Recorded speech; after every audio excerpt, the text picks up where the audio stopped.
Washington County. By a show of hands, how many of you are Washington County residents? Look at that.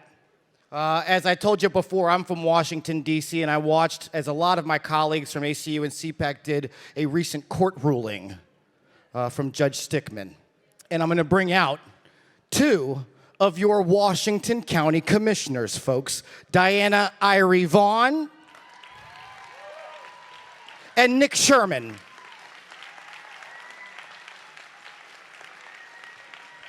How lucky you guys are to have great representation at the county level.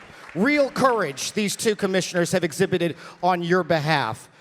Commissioner Vaughn, let me start with you. This lawsuit that you decided to file against Governor Wolf's orders, how and why did it start? It was over the weekend, and we had an extension of our 2-week stay-at-home order. And Commission Chair Leslie Oshie and I had been speaking, and we talked about how we wanted to do something and take some action. So I called Commissioner Sherman, and I said, hey, how about we file legal action against Governor Tom Wolf?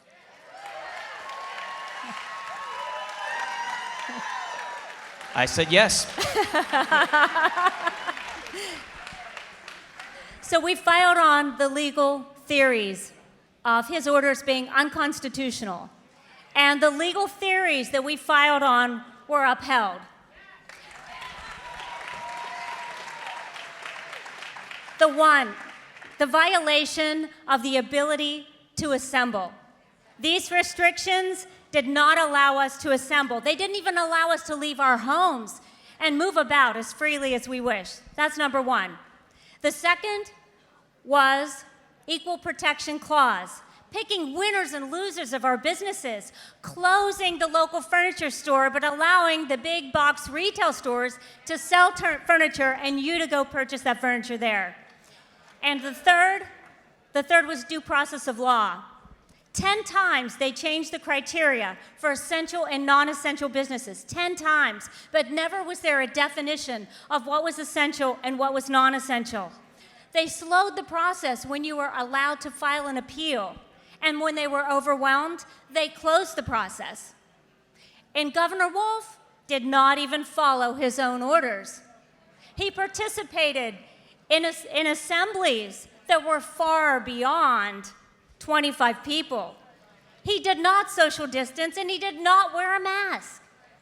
Every step of the way, he violated his own orders. And the best thing that we did, when we requested through a right-to-know request with our legal action, the private agreement with the Carlisle Car Show that allowed 250 people indoors and 20,000 people outdoors to assemble. So we saw that what may have started as good intentions to keep people safe quickly turned into something that was picking winners and losers of our businesses and was trying to suppress the American people. Let me ask you guys, CPAC was going to come up and bring CPAC Pennsylvania to you no matter what. On this day, September the 19th was the day we identified. If this were to happen last week, would we be in violation of Governor Wolf's order? Well, one way or the other, we would be here, regardless of what the governor says we're going to do. I can tell you that. The virus will not break the American spirit, and it definitely won't break the spirit of people in Washington County. So regardless of what the governor said, we were going to be here. But, thank you. Absolutely. What happened, though, is if you think about it, could the state police came in here as of last week, had we not had this rolling, and find every single one of us? And the answer is yes. This is the right to assemble, and this is what he took from us, or this is what he attempted to take from us. Every step of the way, we tried to challenge him, and we would work with our state legislator. Draft us a bill. Let's see if Washington County can operate independently from Montgomery County and from Harrisburg and York County and Allegheny County, because we're different out here. The virus hasn't affected us as much, and allow us to at least do that. It passed the House, it passed the Senate. What happens? The governor does what? Veto it. Every step of the way, we tried so hard to work with him. We work with our children. We say, have civil obedience. We need to do the right thing. We need to make sure the law is heard. and he blocked us every step of the way. So the only thing that we can do is take civil disobedience. Thank you. The only thing we could do is sue this governor. And we are excited to do it. If you know, first thing he tried to do was he tried to get it from federal court where we filed it, and he tried to get it to move to state Supreme Court. What happens every state Supreme Court case? We lose 5-3. Why? We have 5 Democrats and 3 Republicans on that. That's why we're losing. That's why his biggest thing was to move it over there. We said absolutely not. The first ruling of Judge Stickman was to keep it at the federal level. That's where it stayed. And then when we talked to our attorney, he said, what our chances are winning and losing? And he said, well, you know, I think the governor can still win. You know why? Because he told you couldn't assemble. And he told you couldn't go to church. And he told you couldn't go to your kids' sporting events. But I was just kidding. I wasn't actually going to fine you. What happened 3 days after the court case was heard?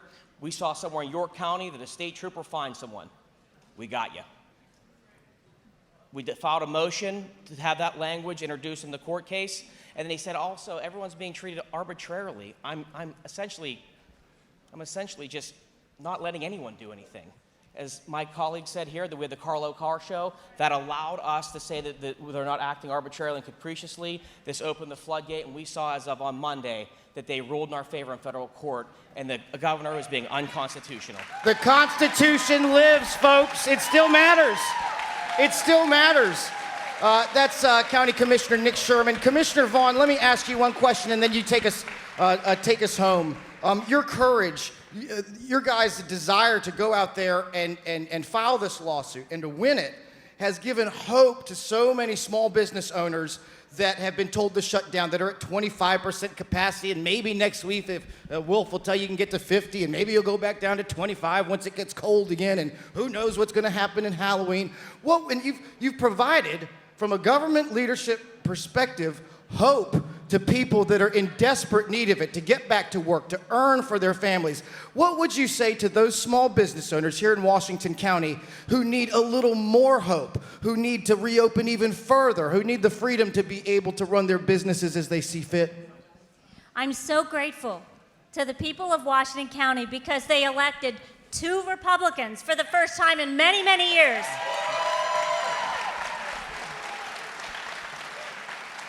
Without Nick Sherman, we would not have been party to this lawsuit. Without Nick Sherman. And if you look at the 4 counties, it was the Democrat commissioners in all 4 counties, Butler, Washington, Greene, and Beaver, that voted in favor. The Democrats all voted against this. We are here to fight, even though the judges said counties do not have legal standing because we're a creation of the state. We are committed to continue and support the individuals that we brought along into this lawsuit to ensure that there is not a stay in execution, and this lawsuit, this opinion of 66 pages will not be overturned. That's your Washington County Commissioner, Diana Irie Vaughn. Thank you. County Commissioner Nick Sherman. This is what can happen when you put good conservatives in office at the local level that stand up for the Constitution. Keep doing it, Pennsylvania. Keep doing it.